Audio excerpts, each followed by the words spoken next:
Kurt Zouma. 3. Couldn't defend, couldn't pass, couldn't do anything.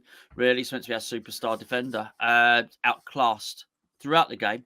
You can take the big parts out of it. He had a role to play in both goals. Okay, so just as a defender, you can knock off loads of marks there.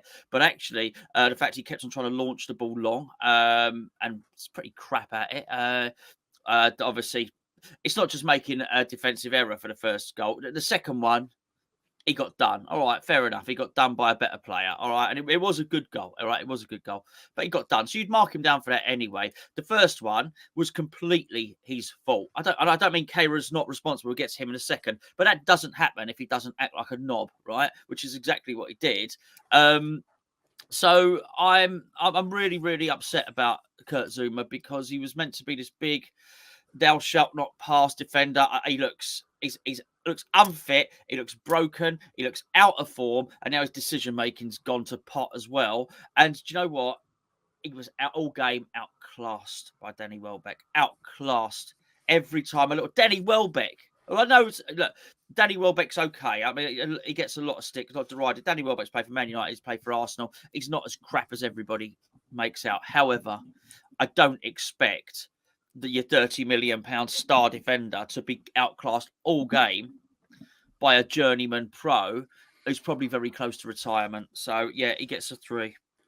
I'll give him a 3 as well. I feel sorry for him because he is definitely broken. We got told before the Lens friendly, Kurt Zouma's knee's gone again. And we thought, oh, not good. We've not heard anything. And then we saw the video footage from the training ground when him and Diop were stood on that podium dancing around. We thought, all right, well, there's clearly nothing wrong with him. Then we see the Lens friendly. And for the last 15, 20 minutes, he is definitely hobbling and limping and dragging. And you're thinking, okay, maybe there is something here. And every game that we've seen since friendlies or otherwise, he's limping. He is struggling massively. And I feel really sorry for him, actually, because he's having to play because there's no other options at the minute. Moyes yesterday would have had to select between 65% of Bonner and 80% Kurt Zouma, and he went with 80% Kurt Zouma. But I do feel really sorry for him, actually, because there's no way he's fit. Now, yes, this performance was dreadful. The injury doesn't excuse for his stupidity leading to the penalty. That's not because you're injured. But he looks a lot slower this season than he did last year. He's never the most rapid centre-back, but he used to be okay. He could keep up with majority of strikers in the Premier League. He can't do that this year. It looks like he's a few yards behind the pace. Now, that can be put down to an injury. So I'm going to give him a 3, but that's mainly because of his decision-making than anything else, because that goal that made it 1-0 was crucial, and he is the one that's culpable for that. Yes, Kehra could have dug him out. Kehra didn't have to do what he did, but he was put in that situation through something that Kurt Zouma should never have done. Moyes. None. I'm having none of it. Honestly, I'm having none of it. I've had enough. You're getting no points. I'm giving no points. Oh. No points. No. It was better when he was up in the stand. All right. Really, really was. It's better off him not being down there, quite frankly. And I'd say the biggest problem is not that things are broken. It's like me taking my car to the mechanics and the car's misfiring, right? And me saying to the mechanic, "Can you fix that?" And the mechanic saying, "Fix it. There's nothing wrong with it." Because this is what you've got at the moment. That midfield is not functioning, and there's an outright refusal to fix it, Gio. And I look at him, and I honestly, I'm seeing the decision making of a madman. Do you know what I mean? Honestly, I just don't understand. It's like a few fries short of a Happy Meal at the moment. He's just not all there. He's not thinking straight. He's not identifying the issues and the problems that are wrong. So if he can't identify them, how's he going to fix them?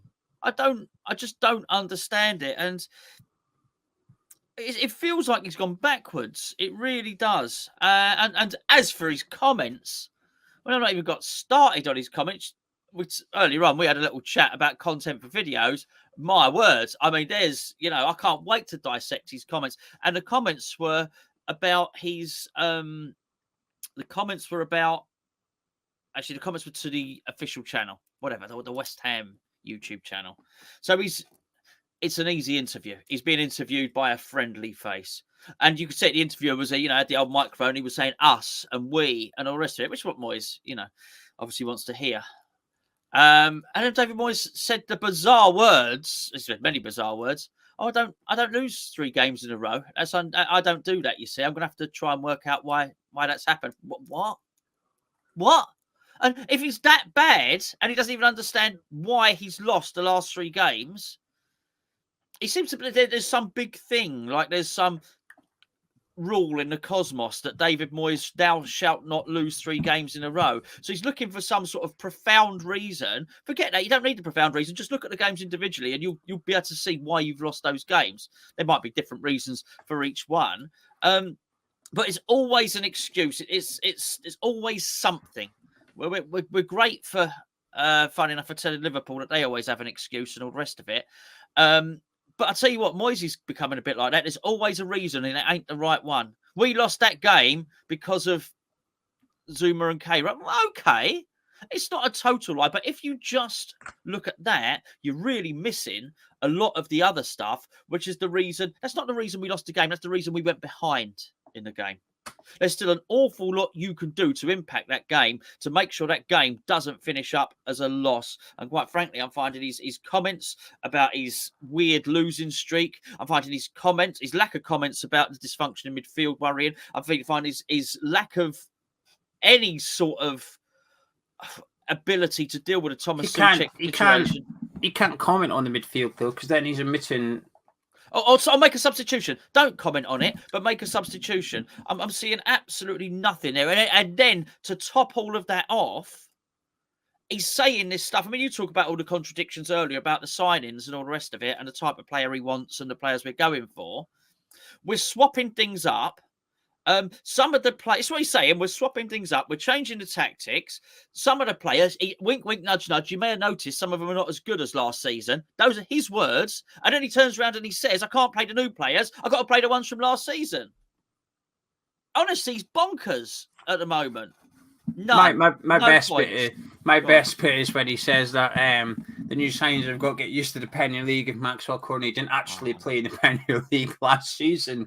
That's what have you only watched the footage from Lyon or something? Are you aware where we purchased him from? He'd be saying that again. It's Emerson in. Same way he was. He's been in France all his career, hasn't he? Got to get him used to London life. It's tricky over here, isn't it?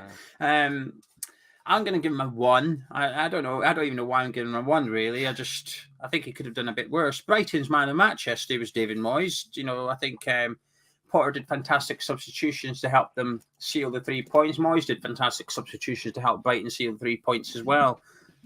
It's the first time I've ever seen a Premier League game when both managers are making substitutions for the same flipping outcome, and I do not like it. But yesterday, in all honesty, I felt a little bit like we were beaten before a ball was even kicked. As soon as that lineup come out, every West Ham fan had that sense of we're fucked. Because we knew what was going to come. You don't need a crystal ball. And when Moyes says, I have to work out what's happened in the last 3 games. Well, if you'd actually bothered to work out what happened in the previous 2, you would have prevented this one. Because while there is some slightly different reasons, there's also a lot of similarities as well as to why we've lost this one compared to the previous 2. Shall we start with little chances created, no goal scored, Thomas Souček not playing very well, our defensive centre-back crisis that we've got, which is slightly unfortunate as in regards to Nathan Aguero, but at the same time, like I said, I'm not going to repeat myself too much. I've got no sympathy for it. You were well aware of this. You could have avoided it, but you've carried on with it. You chose to play a broken Kurt Zouma, albeit the alternative is a broken Ogbonna, but also you had Ben Johnson, who's now played 3 games at centre-back. You could have kept him in if you wished to. Would I have liked to have seen it? No.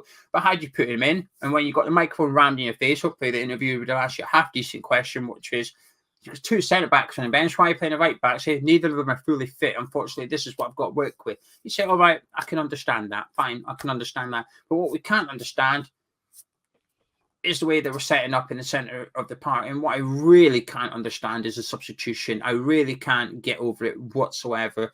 if I was Flynn Downs, I think I'd be handing a transfer request at this point. I think I'd be thinking, is there any way I can get back out of this club before the window closes? Can I go on loan to Swansea for the season or something?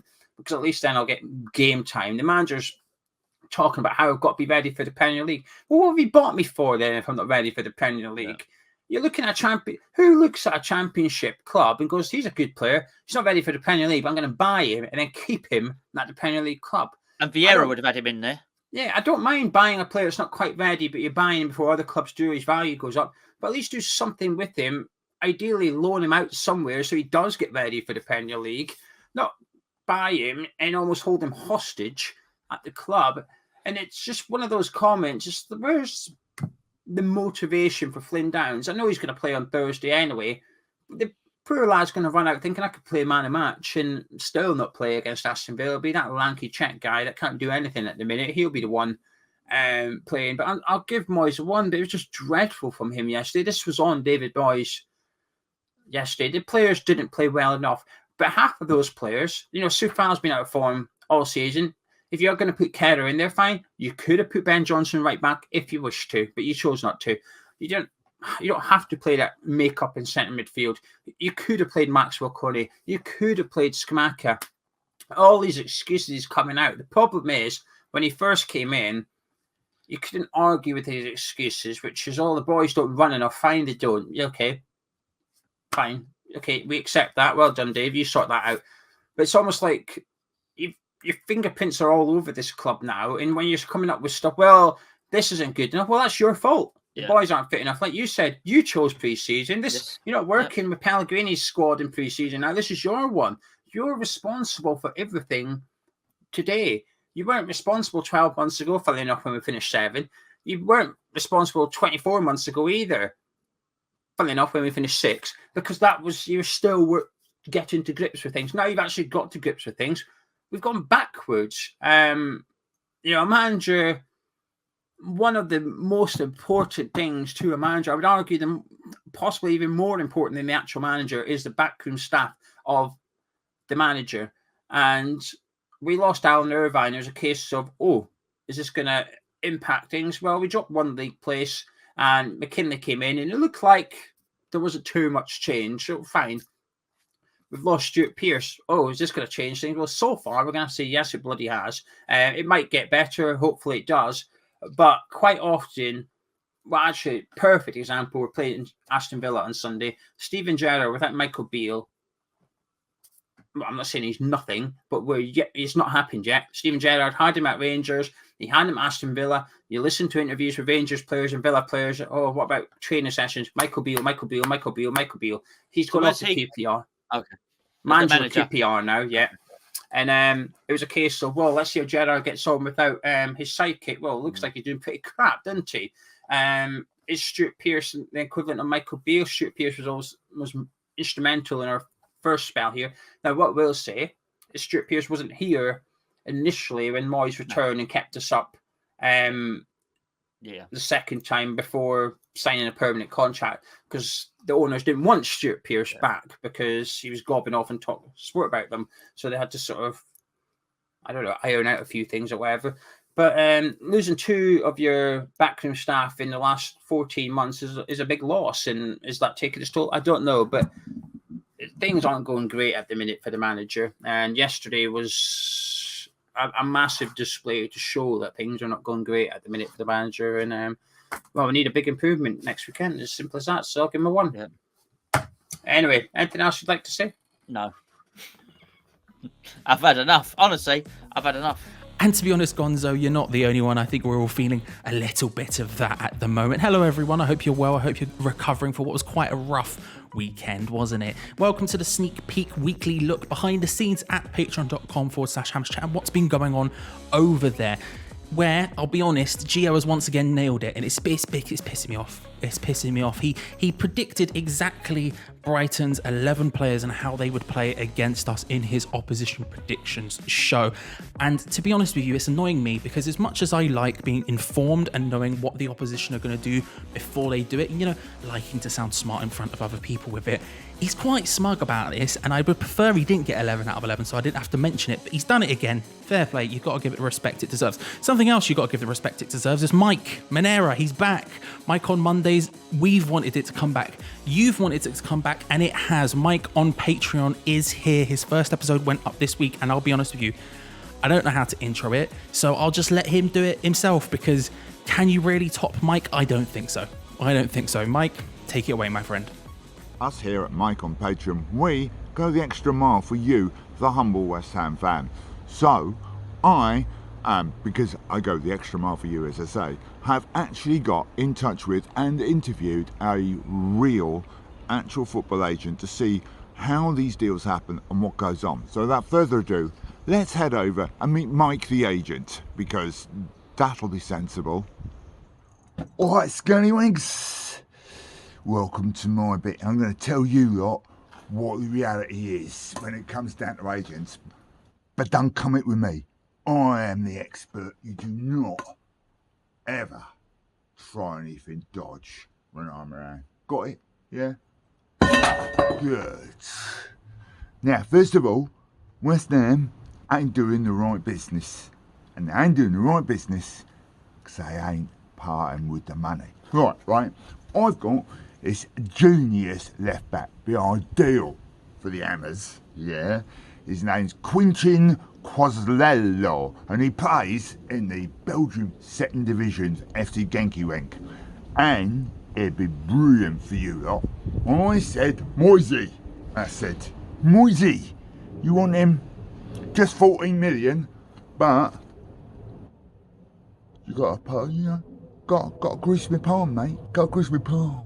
That's what you got to do. Because if you don't, I get angry. And you wouldn't like me when I'm angry. But on the other hand, you want to play sweet? Anyone out there want a Belgium left back for just 14 million? Come see me. I just need my bit on the side. And there's more. Much more where that came from, with an extra 14 Patreon videos coming up in the next 7 days alone. I know, frankly, it's a lot, but this season our aim is to make sure you get as much Patreon bang for your buck as possible. So hey, why not check out patreon.com/HammersChat, link in both the description and comments section below. And if you do choose to get involved today, then this week you'll get access to the Matchday Morning Breakfast Show for Viborg, followed by the Viborg Player Rating Show, Gio's Aston Villa Opposition Predictions Preview Show, the Villa Breakfast Show, the Villa Player Ratings, the Opposition Prediction Show for Spurs, the next episode of our Tactics, Analytics and Stats Show, Hammerlytics, the Two Spanners, One Hammer Patreon exclusive podcast where you get to be the guest, the Spurs Breakfast Show, the Player Ratings for Spurs, the draw for our monthly Patreon prize giveaways, the next episode of Mike on Patreon, our Cup of Tea spin-off Muckety with Gio and Gonzo, alongside our monthly Q&A with a West Ham person of interest where you get to influence the questions. Previous guests include Tony Carr, Tony Cotti, football finance expert Kieran Maguire. It's a lot, I know. But hey, why not check out patreon.com/HammersChat, have a gander, see what you think, see how you feel, and while you're below the video, why not subscribe to the HammersChat forum channel and like the video, because, you know, Gonzo puts a lot of effort into this channel, and then once a week I rock up and do this, so give him the love he deserves. Thanks for watching, everyone. Bye.